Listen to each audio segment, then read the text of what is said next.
Então, falando sobre os ciclos do encéfalo e o sono. Primeiro, a gente precisa ver os ritmos, né? Saber o que é esses ritmos do encéfalo, do eletroencefalograma, que é esse exame que a gente faz.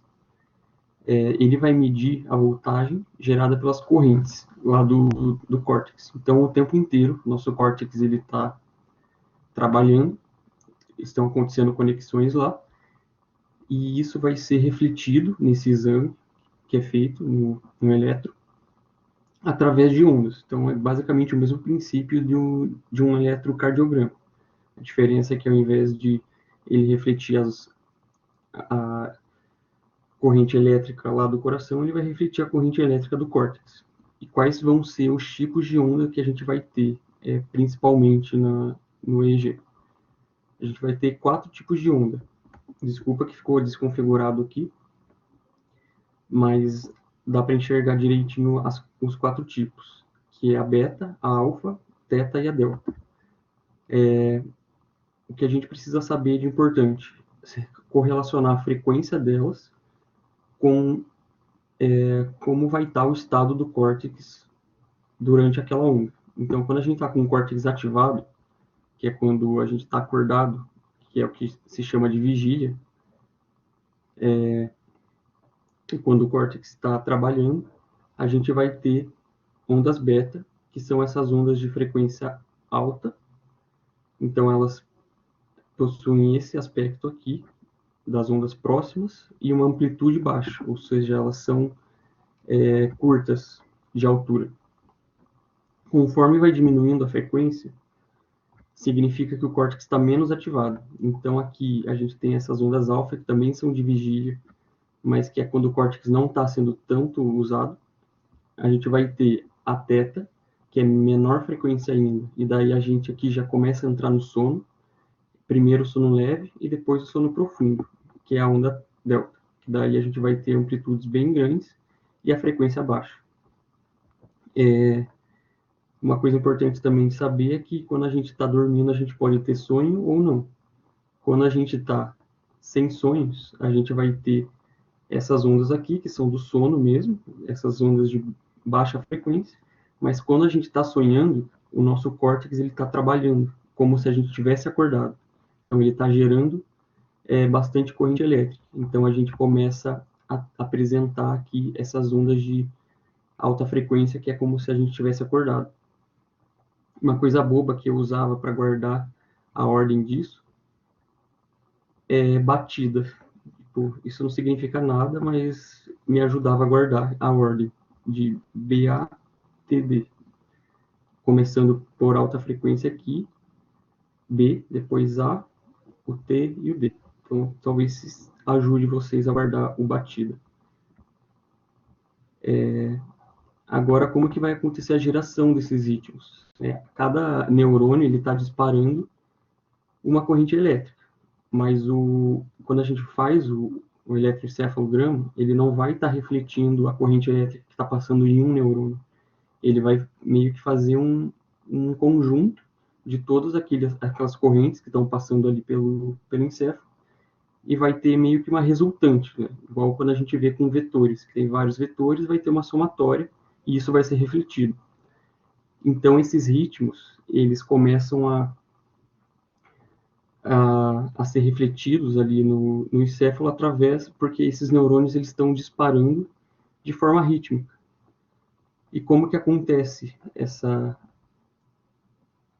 forma deles dispararem juntos? A gente pode ter um marca-passo, que no nosso caso é o tálamo, principalmente, e esse tálamo vai controlar as áreas do córtex para que eles tenham esse disparo juntos. Então, é como se fosse um regente aqui, o tálamo, fazendo com que os neurônios comecem a disparar essas correntes elétricas de forma rítmica, e isso vai ser refletido lá no nosso eletro. E outra forma disso acontecer é os próprios neurônios corticais gerarem isso.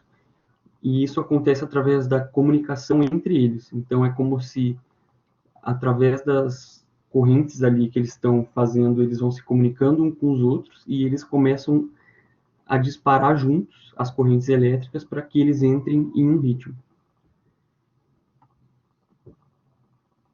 Agora falando do sono, né, que é quando a gente não está em vigília, quando a gente não está acordado.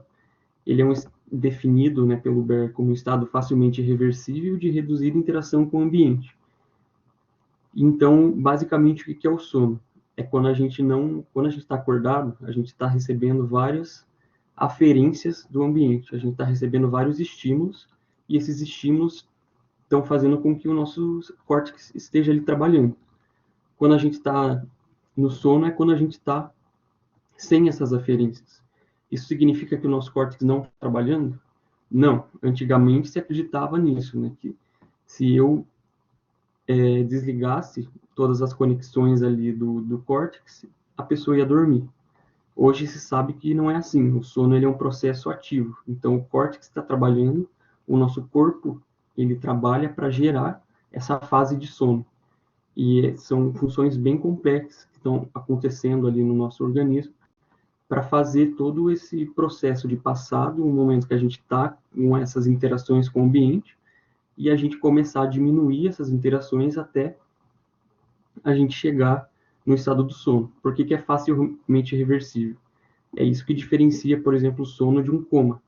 É quando a gente está em coma, daí sim, a gente está com essa interação reduzida, só que não de uma forma facilmente reversível. Daí sim as nossas funções, é como se as conexões não estivessem acontecendo de forma correta. O sono, se você for estimulado, você vai voltar a ter essas interações com o ambiente. E daí existem algumas teorias para explicar o porquê existe o sono. As mais conhecidas e aceitas é que é uma forma de se recuperar para uma nova vigília e de conservar energia, né? Ao longo da evolução, acredita, né, se notou que são os seres mais evoluídos, né? Mamíferos, aves e répteis que fazem esses ciclos. Então, se associou isso a uma maior evolução, né? Para armazenar mais energia. E a gente vai ter essa classificação de sono em sono REM, que é o sono de movimento rápido dos olhos, e o sono não REM. Essa é a principal parte da aula. Se vocês tiverem que sair sabendo de uma coisa, saibam diferenciar bem sono REM, sono não REM, o que está acontecendo em cada um deles, quais são as ondas que vão, os tipos de ondas que vão estar sendo gerados em cada um deles. Então, quando a gente está num sono REM, que é esse movimento rápido dos olhos, o Baer define ele como um encéfalo ativo e alucinado em corpo paralisado. Ou seja, a gente está dormindo, mas o nosso cérebro está como se a gente tivesse acordado. Só que a gente não está recebendo aferência de fora, a gente não está recebendo estímulos externos. Ou seja, o córtex que está gerando a própria aferência e ele mesmo está criando conexões, vamos dizer assim, entre aspas, do nada. E está processando essas informações.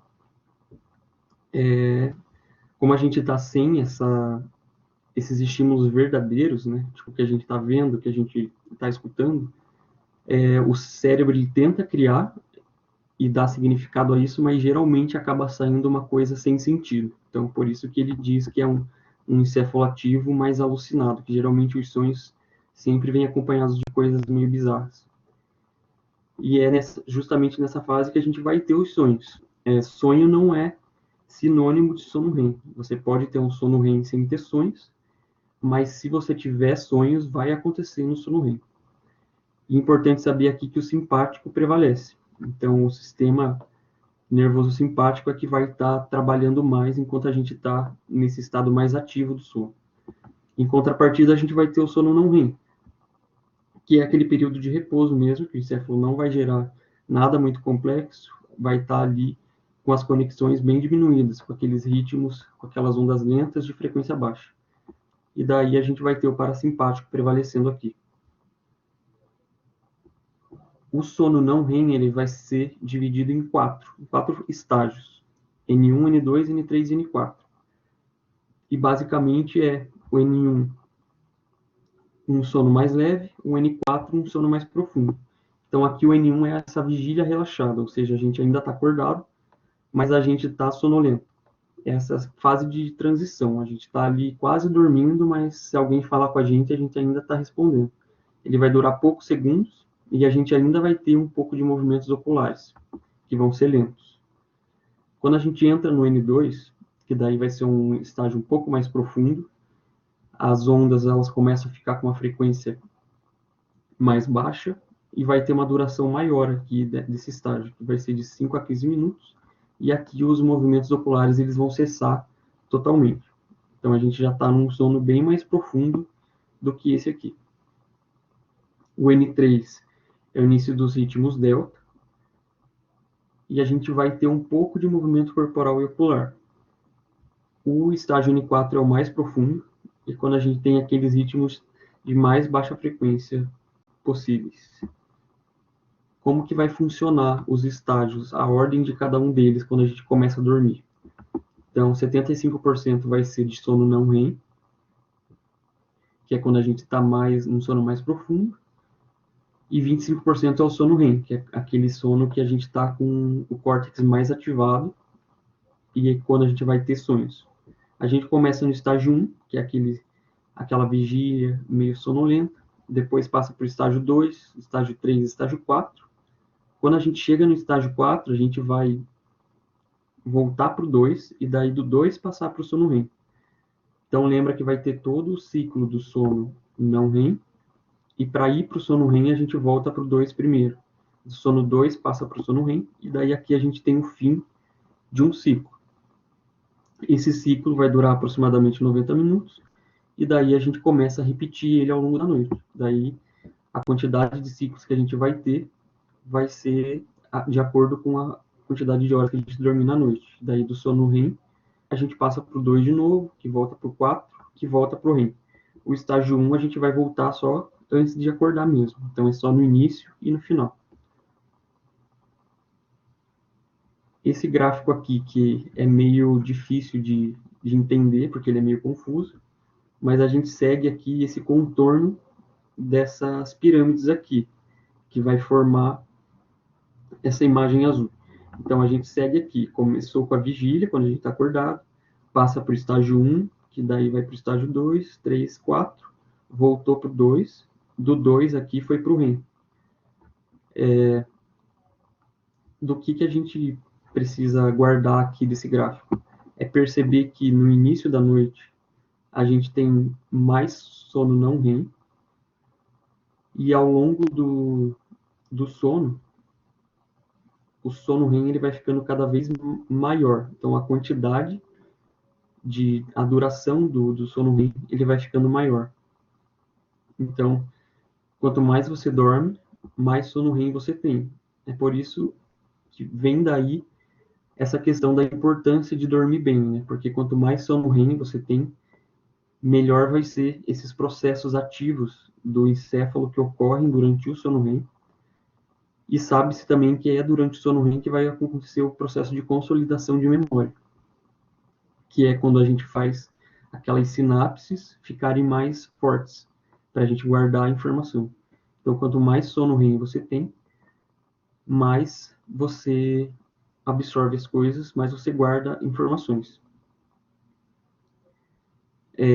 Apesar de ficar mais longo o sono REM, é preciso desse período refratário obrigatório, ou seja, entre dois sonos REMs a gente precisa ter um intervalo de 30 minutos obrigatório. Agora, os sonhos, eles são associações de memórias do córtex cerebral causado por descargas aleatórias. Não é aquilo que eu tinha falado para vocês. A gente não vai estar tendo aferência de fora, não vai estar tendo o estímulo visual, o estímulo auditivo, sensitivo. É o nosso próprio córtex que vai estar gerando essas informações e tentando dar significado a elas, mas geralmente elas saem sem significado. Então o córtex ele vai tentar sintetizar essas imagens, sintetizar sons, sintetizar sensações, e o resultado final pode ser completamente estranho, sem sentido.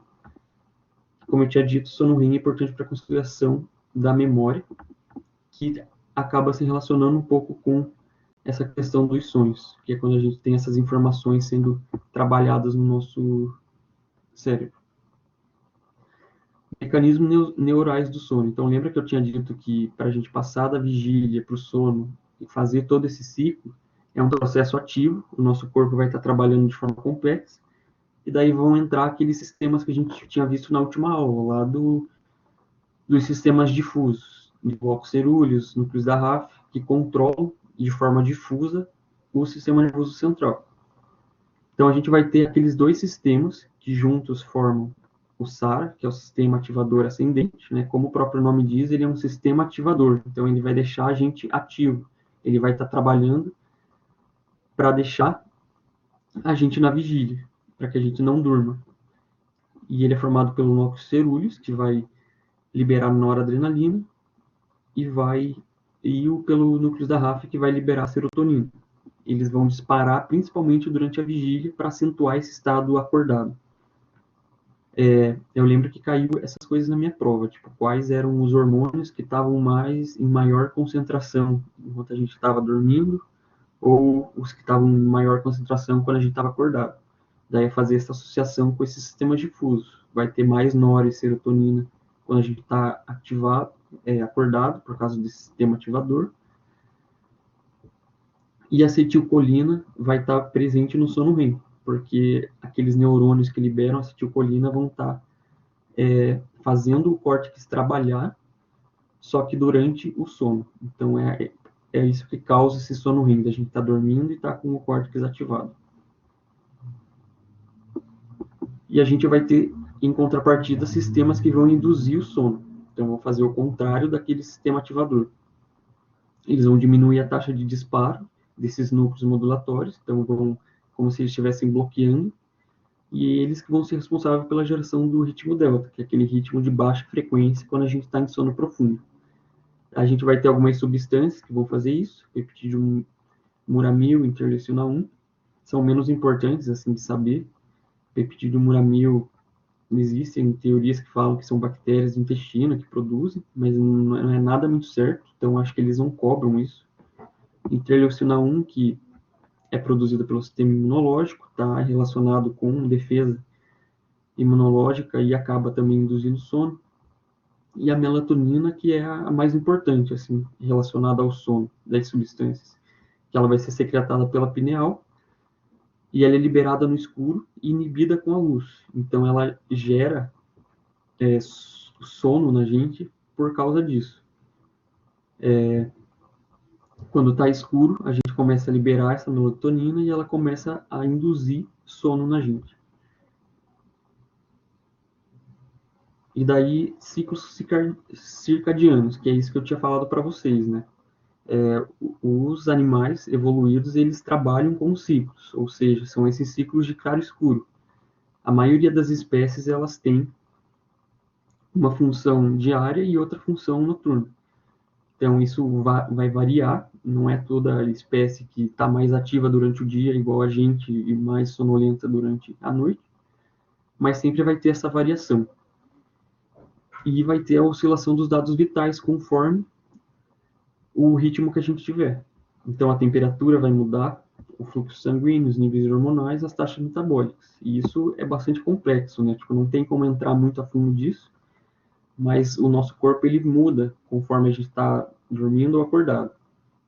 Tipo, só um exemplo que a gente viu é que o GH, ele era mais secretado quando a gente estava dormindo, né? Então, tipo, níveis hormonais mudam. E isso é de tudo que a gente for falar do nosso corpo, ele vai mudar ao longo desse ciclo. E isso não é aleatório. Existem vários sistemas controlando isso. E daí a gente tem esse núcleo supraquiasmático, que é o principal regulador de todas essas funções. Então, basicamente, é bem complexo entender como que funciona isso, mas falando de uma maneira bem simplista, o núcleo supraquiasmático ele vai receber aferências. Então, ele vai pegar várias informações que ele está recebendo. Uma delas é justamente a luz solar, por exemplo, e ele vai transformar isso em eferências, ou seja, comandos. Ele vai pegar o fato da gente estar recebendo luz solar e ele vai mandar isso para o córtex falando, está de dia, você precisa ficar ativo. Então é dessa forma que, isso é só um exemplo, né? Mas é dessa forma que ele vai trabalhar como um relógio biológico, fazendo com que cada uma desses itens aqui que eu falei varie conforme esses ciclos. Agora entrando na parte do sistema auditivo e vestibular, que acho que é um pouco mais objetivo, assim, não, quando a gente fala de ciclo sono-vigília, eu pelo menos acho um pouco mais complexo de entender, até mesmo porque não tem muita, é tudo muito novo e cheio de teoria, mas aqui no sistema auditivo vestibular é muito mais objetivo, é mais uma questão de entender os processos que estão acontecendo. Primeiro, saber da estrutura, né, a anatomia, que fica mais fácil de você entender o que está acontecendo. A gente vai ter o ouvido externo, médio e interno. O externo é pavilhão auricular e o meato acústico externo, que é só esse canal que vai ligar até o ouvido médio. No ouvido médio, a gente vai ter basicamente membrana timpânica e os ossículos. E o ouvido interno é a cóclea.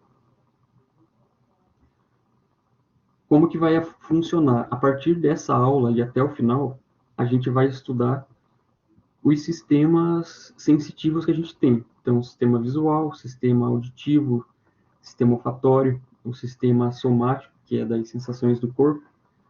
E, basicamente, todas essas aulas, elas são a mesma coisa. É a gente recebendo um estímulo de fora, vai existir um órgão ou uma parte do corpo específica que vai ser responsável por receber esse estímulo e transformar isso em, em disparo elétrico para ativar os neurônios, e depois isso vai ser levado para o córtex para ser processado. Então, basicamente, esses sistemas eles vão trabalhar como conversores de energia. A gente vai, no caso da via auditiva, a gente está recebendo um estímulo mecânico, que é o som, e isso vai ser transformado em energia elétrica, através do disparo dos neurônios. Então, como que vai acontecer isso? A onda sonora ela vai mover a membrana timpânica, né? Tipo, o som ele é uma onda mecânica que vai causar essa movimentação da membrana timpânica. Essa membrana timpânica se movendo vai mover os ossículos. Os ossículos vão mover a membrana da janela oval. E a janela oval vai mover o fluido que está lá dentro da cóclea. E através dessa movimentação da cóclea, a gente vai ter uma despolarização que vai gerar ativação dos neurônios sensoriais. E como que vai funcionar isso de forma mais detalhada? Ali no ouvido médio, que a gente vai ter essa membrana timpânica e os ossículos, né? Cílio, martelo e bigorna.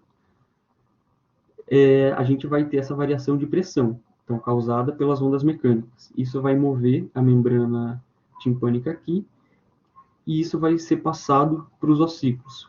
Qual que é o objetivo da gente ter os ossículos? Por que eu não posso mover a membrana e essa membrana já movimentar o líquido que eu tenho lá na cóclea? A função dos ossículos é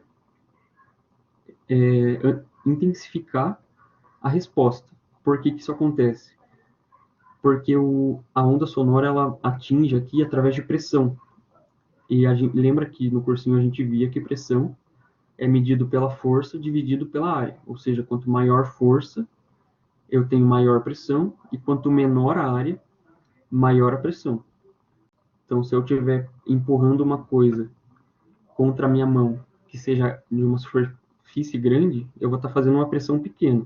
Agora, se eu pegar uma agulha que é bem fina e tem uma superfície pequena e colocar contra a minha mão, eu vou estar fazendo uma pressão muito grande, por causa dessa superfície pequena. Então, o objetivo aqui de ter os ossículos é diminuir a superfície, porque daí eu vou estar pegando só uma pontinha e fazendo a mesma força, praticamente, mas uma superfície menor. Então, eu vou estar aumentando muito a pressão, fazendo com que o estímulo fique muito grande. Eu lembro que isso caiu na minha prova também, qual que era a função dos ossículos. E daí os ossículos aqui, o estribo vai empurrar através da janela oval, que é a comunicação que tem aqui da cóclea com o osso, e a partir do momento que eu empurro o líquido aqui, eu tenho a movimentação de todo, como é um sistema fechado, todo o líquido que está ali dentro vai se movimentar. E a gente tem esse reflexo de atenuação, que é feito por esses dois músculos aqui, que é o estapédio e o tensor do tímpano, e eles têm a função de se contrair para diminuir essa intensificação dos estímulos. Então, quando a gente precisa diminuir esses estímulos, por exemplo, quando tem muito barulho, ou até mesmo a nossa própria voz, né, que a gente se escuta, quando a gente está falando, esses músculos eles se contraem para que a gente escute menos, para que não fique algo tão uma intensidade tão grande. Então eles têm essa função de atenuar o, o som. O ouvido interno, que é a cóclea. Então a gente tem ali o corte transversal da cóclea, que é responsável pelo sistema auditivo, e depois a gente fala do labirinto, que é o sistema vestibular lá do equilíbrio. Então a cóclea vai ter 3 câmaras preenchidas por fluido. Essa parte aqui de cima, que é a escala vestibular, a de baixa, que é a escala timpânica, e a do meio, que é a escala média.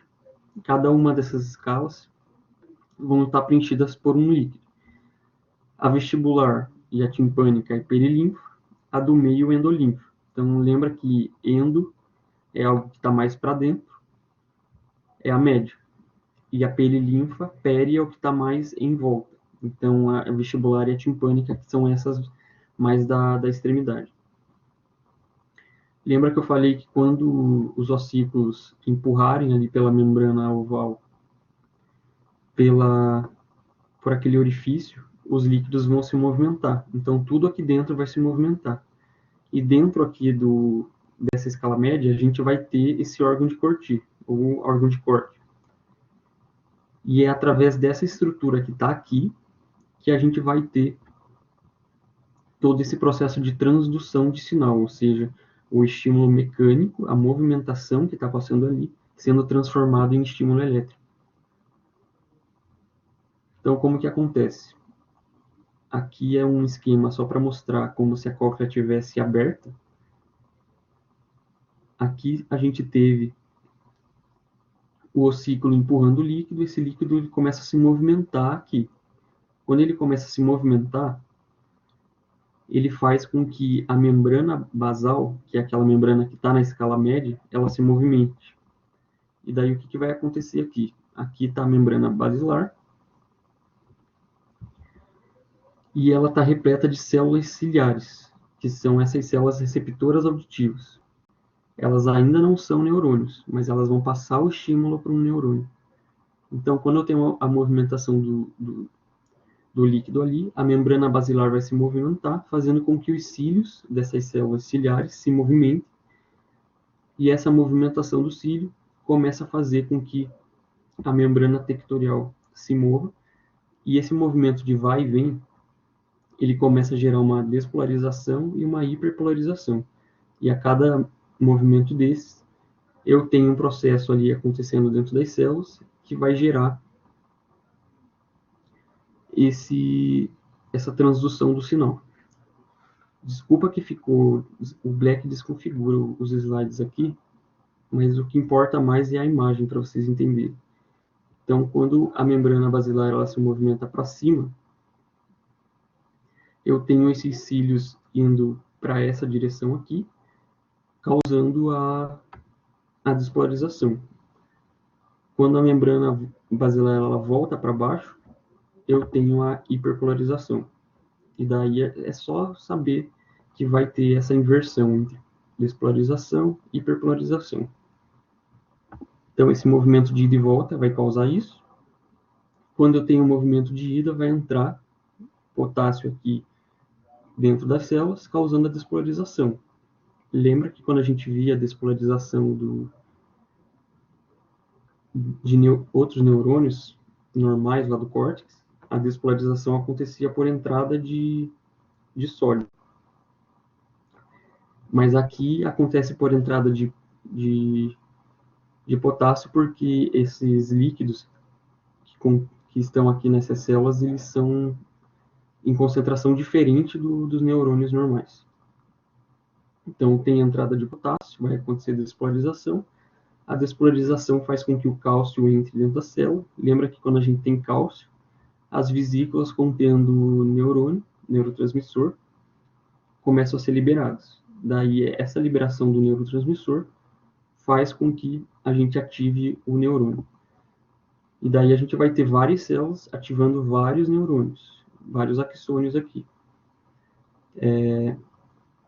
Em conjunto, todos esses neurônios que estão recebendo o estímulo, eles formam o nervo auditivo,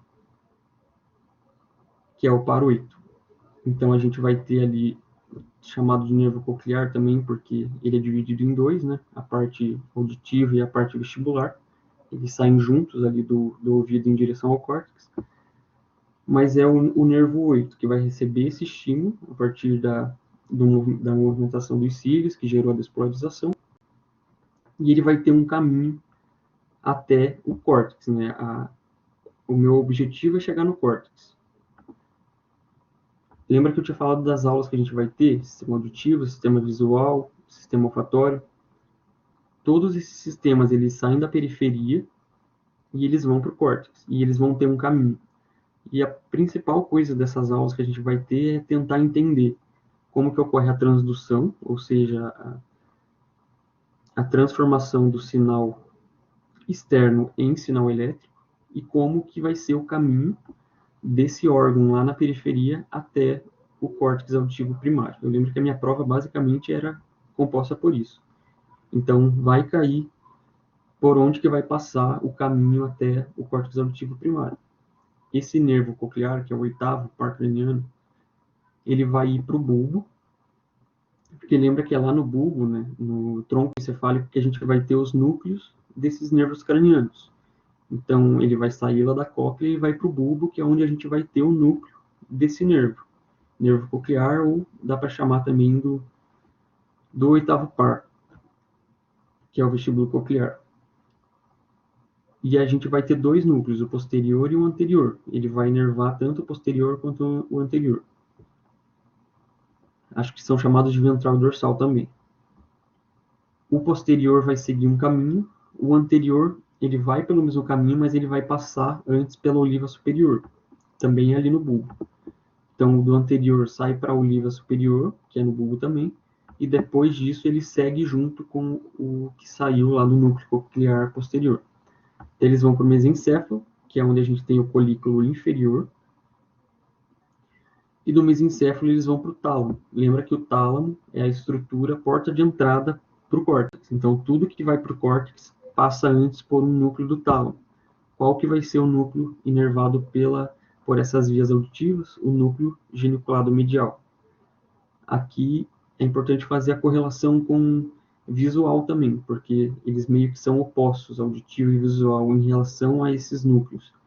Então, enquanto o auditivo é colículo inferior e depois passa pelo tálamo no núcleo geniculado medial, a visão, o nervo que é o par 2 ocular, ele vai ir pelo colículo superior e depois geniculado lateral. Então, eles meio que são opostos entre eles. E do tálamo, depois que sai do núcleo geniculado medial, vai para o córtex auditivo primário, que daí é onde vai acontecer a interpretação desse estímulo visual, desse estímulo auditivo que a gente teve. E daí lá no córtex, como que vai acontecer? A gente vai ter regiões que vão receber cada uma das frequências de som que a gente recebeu. Aqui pegando a membrana basal, que é aquela estrutura que está lá na cóclea, cada parte dela vai receber um tipo de frequência de onda sonora. Então, se a gente está escutando algo de 20 mil Hz, a membrana basal ela vai se movimentar até aqui, até esse pedaço. Se a gente receber uma onda sonora de 7.000 até aqui, e assim por diante, até chegar no 20, né, que é aquele intervalo que os humanos escutam, de 20.000 até 20. E essa diferença de espaço onde a gente vai receber cada frequência das ondas sonoras vai ser também o lugar, vai ter um lugar específico no córtex onde vai ter cada ligação. Então, O estímulo que chegou até aqui na cóclea, 20.000 Hz, ele vai ter um lugar para ele lá no córtex auditivo primário, específico para ele. Cada frequência vai ser separada lá no córtex para que ela seja identificada cada tipo de som. E daí aqui a gente vai ter o córtex auditivo primário vai mandar essa informação para o secundário, que daí vai ter uma resposta um pouco mais complexa, né, de significado daquilo que a gente está escutando, não só de entender que se é frequência baixa ou alta, se é um som grave, agudo, mas reconhecer também o tipo de som, o significado daquilo que a gente está escutando, que daí são coisas mais complexas, né? Daí vai envolver associação, toda aquela questão de linguagem, de Wernicke, de Broca, que a gente já falou nas outras aulas. E daí a gente vai ter o sistema vestibular, que é responsável pelo equilíbrio, né? E a gente tem o labirinto, a gente já falou aqui da cóclea, e daí a gente tem o labirinto aqui, que vão ter duas estruturas, os órgãos otolíticos e os ductos semilunares. Essa parte é mais simples, porque o que a gente tem que saber aqui é menos complexo. Basicamente é separar qual que vai ser a função dos órgãos otolíticos e qual que vai ser a função dos ductos semilunares. Porque a forma de transdução de sinal é basicamente a mesma da cóclea. Vão ter células ciliares e através do movimento desses cílios, eu vou ter uma despolarização que vai gerar tudo aqueles impulsos elétricos. Mas daí o que a gente tem que saber é que os órgãos otolíticos, que são formados pelo trículo e sacro, eles vão detectar a força de gravidade e as inclinações da cabeça, enquanto os ductos semilunares, eles vão ser sensíveis à rotação da cabeça. Então, os órgãos otolíticos, e, como eu tinha dito, é sacro e o trículo, cada um vai possuir um epitélio, chamado de mácula, que vai ter aquelas células que eu tinha falado para vocês. Então, eles são responsáveis por sentir a movimentação da cabeça. Então, se coloca a cabeça para trás, eu vou ter a movimentação aqui dos cílios, e esses cílios eles ficam voltados para uma camada aqui gelatinosa, que contém esses cristais de carbonato de cálcio, que são chamados de otocônio. Então, a partir dessa movimentação da cabeça, tem a movimentação dos cílios que movimentam as otocônias. Essa movimentação é que vai gerar a transdução do sinal, fazendo com que ocorra a despolarização. E como que vai ocorrer a diferenciação de direção, né? Como que o cérebro vai interpretar que a cabeça está para um lado ou está para o outro.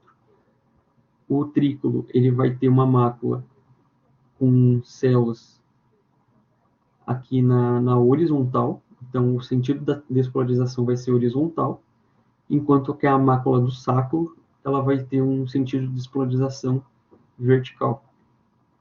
Então, quando a gente está com a cabeça na vertical ou na horizontal, essa mudança que vai estar trabalhando o trículo ou vai estar trabalhando o sacro, e a partir disso o sinal vai ser passado de forma diferente para o córtex e ele vai entender a direção da nossa cabeça. E daí a gente tem os ductos semilunares, que são aquelas 3 argolinhas que ficam em ângulos diferentes entre elas, e o processo é basicamente o mesmo, a diferença é que aqui vai ser rotação da cabeça, não inclinação. Então a gente vai ter células ciliadas, agrupadas, só que elas estão envoltas por uma cúpula. Quando a gente faz a movimentação da cabeça, a endolinfa que está ali, que é aquele líquido, ela vai movimentar de acordo com a inércia. Ou seja, se eu coloco a cabeça para um lado, o líquido ele vai ir para esse lado, em compensação, por inércia, por estar parado, tipo quando você está no ônibus e ele freia, você vai para o lado oposto.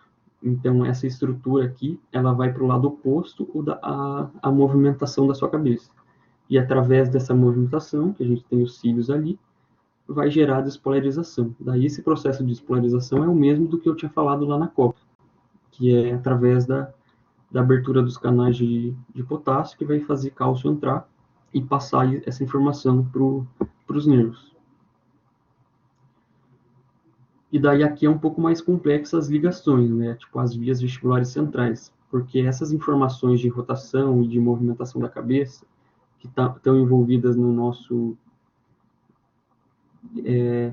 elas são responsáveis por manter o nosso equilíbrio, essas aferências elas precisam ser mandadas para vários lugares, porque toda a estrutura do nosso corpo, e a gente está parado e com equilíbrio, todo o corpo ele precisa receber o que está acontecendo com a gente. Então vai ser mandada informação para o cerebelo, que está responsável também por esse equilíbrio. Vão ser mandados para o tálamo, que daí vai ser mandado para o córtex. É mandado para neurônios motores extraoculares, porque o movimento dos nossos olhos ele depende de onde a nossa cabeça está virada. Então, por exemplo, automaticamente quando você vira a sua cabeça, o seu olho tende a ir junto, porque o olho acompanha esses movimentos de forma natural, porque o olho está recebendo esses estímulos lá das vias vestibulares para ele saber para onde a cabeça está indo para ele ir junto. E neurônios motores do pescoço também, porque se a gente está mexendo a nossa cabeça, a gente precisa comunicar os músculos do pescoço para onde que está se movendo para que eles ajustem as posições da nossa cabeça. E neurônios motores dos membros, a gente precisa deixar o nosso corpo em sincronia. Então, se a gente mexe a cabeça, essa sensação de para onde a gente está olhando e como está a posição da nossa cabeça, ela precisa ser informada para os neurônios motores dos membros para que eles consigam acompanhar essa movimentação. E daí aqui a gente vai ter os órgãos otolíticos mandando a informação de uma forma, canais semicirculares mandando de outra forma. E isso aqui vai estar acontecendo além ali daquilo que eu mostrei nessa imagem. Isso vai estar acontecendo porque várias partes do corpo vão estar precisando dessa informação lá do vestíbulo, mas aqui já é algo mais específico. Então, os órgãos otolíticos, eles vão mandar para o núcleo vestibular lateral, lá no mesencéfalo. Isso vai ir para a via trato vestíbulo espinhal, ou seja, é um trato que liga o vestíbulo com a espinha. É uma via que está saindo lá do ouvido interno e levando essa informação para a minha espinha, para que ela leve para os neurônios motores, que eu tinha falado lá dos membros, para manter a postura do corpo. E aqui os canais semilunares vai levar para o núcleo vestibular medial, lá no mesencéfalo, que leva para o fascículo longitudinal medial, e daí vai para os neurônios motores do tronco e da cabeça. Então, isso aqui, só para não ficar perdida a informação, é o que a gente estava vendo disso aqui. Está levando para neurônio motor dos membros, neurônios motores do pescoço. Eu só abri essa via aqui para deixar ela mais completa. Mas, basicamente, é isso aqui. E era isso, gente. Qualquer dúvida que vocês tiverem, eu sei que esses conteúdos são meio confusos no início, mas vocês vão ver que não é muito complicado, não. Qualquer coisa que vocês tiverem de dúvida, pode me chamar que eu estou disponível para ajudar vocês, tá? Obrigado por terem vindo. Até mais.